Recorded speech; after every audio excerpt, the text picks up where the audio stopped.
Hi and welcome to a new video. It's been a while since I made a video. Had some things coming up. Car broke down. My child had to go for a few tests in the hospital, so making videos and content wasn't really that easy. I also got a lot of portrait work that I had to do the last couple of weeks, so I wasn't really able to go out and explore in the wild. As you might see in the title, this video is about the lens, and I was thinking, because I have a pretty heavy kit, I have Sigma 70-200 f2.8, which is a very heavy lens.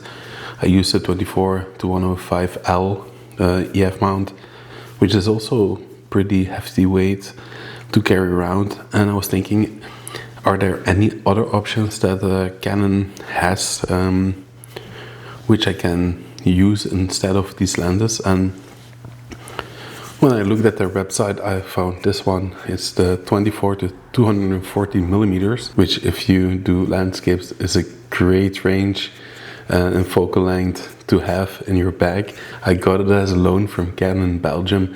I have to send it back tomorrow. And I only had one morning to shoot with it, so it's a review of this lens, but it's a pretty short review because I only had one opportunity to go out, but I really got great conditions. It was misty outside, which I really like. The spring greens were there. There were still some flowers on the tree, so great conditions. And I put it through the paces that I really wanted to. Today's video will be about that. There are a lot of things I like about the lens. There are a few things that I really don't like, or perhaps could have been better. The first thing that gets me excited is the focal range of this lens. 24-240 millimeters is like, for me, it's perfect for the kind of shooting that I do. It has a variable f-stop number. It goes from f4 at 24 millimeters to f6.3 when you go fully extend, which for me isn't that much of a problem because I actually shoot most of my stuff at f8 or f11, so it really doesn't bother me that it doesn't go all the way down to like 2.8 or has f4 as a baseline for the whole focal length.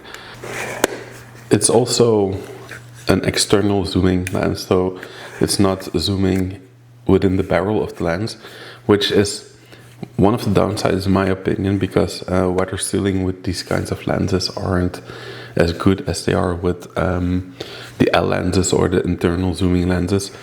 This is not an L lens, this is like one of their basic line lenses. But I must say the build quality of the lens, even though it's plastic, it's pretty sturdy and nice. The sharpness of the lens is pretty good for being a kind of basic lens or basic line lens. The only thing that I think is a bit of a letdown, not a big letdown, because it's also pretty easy fixable in Lightroom, is that you get vignetting on the side of your images when you're at 24 millimeters, which is not a real problem because you have the option to get rid of it or to crop it a little bit.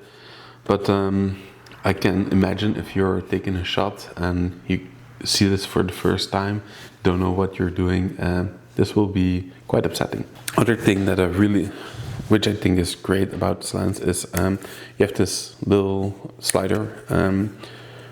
I left it on focus because I want to have a focus ring, but you also can put it on control, and then you can put on your own setting within the camera that you want to change with it, your f-stop number, your shutter speed, ISO. It's pretty nice. I didn't use it. I really like to be able to focus a little bit. Has a stabilization within the camera for handhold shooting when it's a little bit darker. It's fun. I usually use a tripod, so I didn't really use the stabilizer. So yeah, it's a pretty well-rounded lens for me. I might pick it up. I saw that there were a few second-hand ones on the internet for 800 or 700 euros. So yeah, I might pick it up because I really enjoyed using the lens. Would I recommend this lens to everybody? No. It has its purpose. Like for me, a landscape photographer, it's a great lens.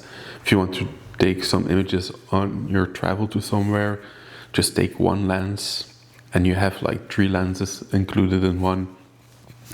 Do you want to take portraits or weddings? This isn't the lens for you because you won't get enough light. The bokeh is not like an f2.8 lens or a 1.4 lens. It won't work as well. You could manage with it, but I think there are better options for that. So I really want to thank Canon also for lending me this lens because yeah, otherwise I had to rent it somewhere. So big shout out to them, and they're really friendly. I hope you liked the information that I gave you if you want to buy this lens. And if you liked the video, give it a thumbs up, subscribe, and I hope to see you on the next one. Bye.